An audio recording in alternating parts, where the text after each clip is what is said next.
Why prints are important, Part 3.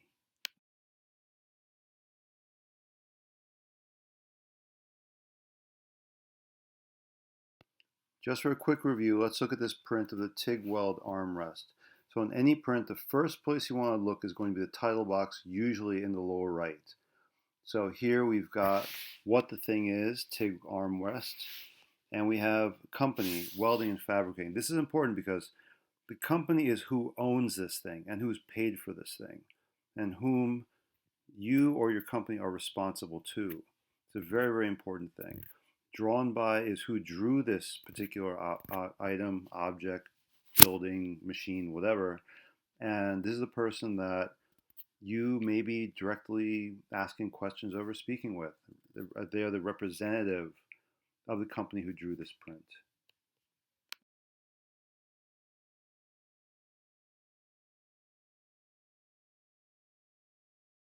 The next part of the print that I like to look at is your notes. So the notes are going to be all of these special instructions, things that you really need to keep track of and not forget. It's always important. The notes should never ever be ignored. There are very important things in there. That's why they're there. They're not there just to beautify the print and take up space. These are critical information. They're not measurements, not dimensions, not part numbers, but other. So right after that, looking at the ground rules in the title box, next thing is check your notes.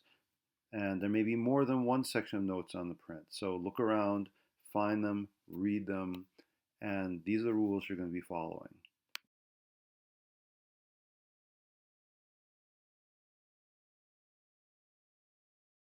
The next thing to look at here are things which are not notes, but are special instructions or callouts pertaining to parts of the build.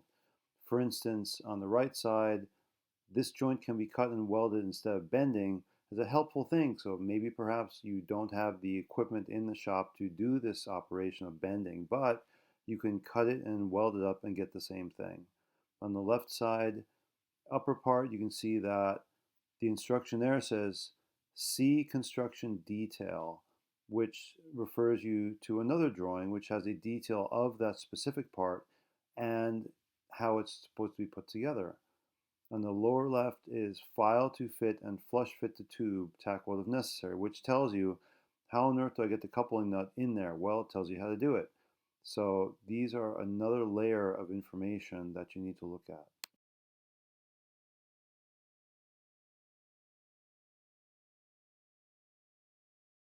Now next we have a whole lot of things highlighted, and we're going to go from red to blue to green in order. So the red things that are circled are all part names and with some dimensions attached to them.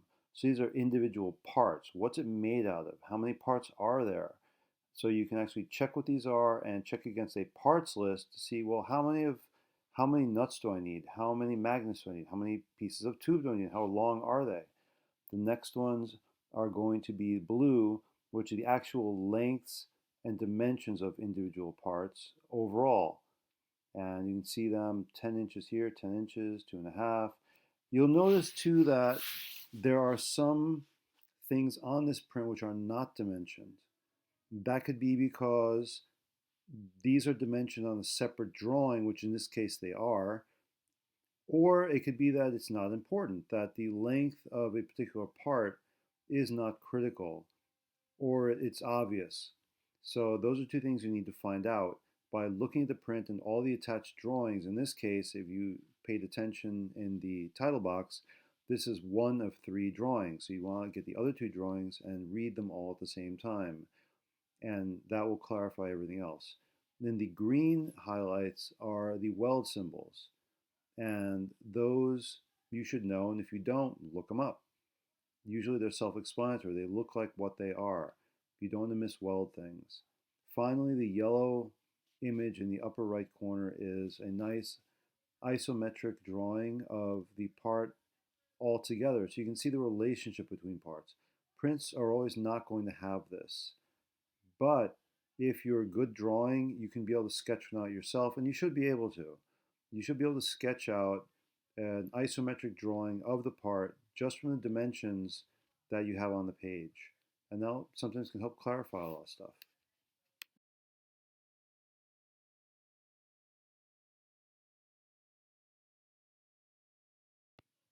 So please remember, a technical drawing or print of a part or building, vehicle, or machine is an agreed upon legal contract between the fabricator and the client that says the fabricator will build the requested item for an agreed upon amount of money in an agreed upon amount of time. If the item is not built to the print specifications or is late, there can and will be serious financial penalties. Reading prints is not a recommendation. It is a legally required part of the fabricator or welder's job.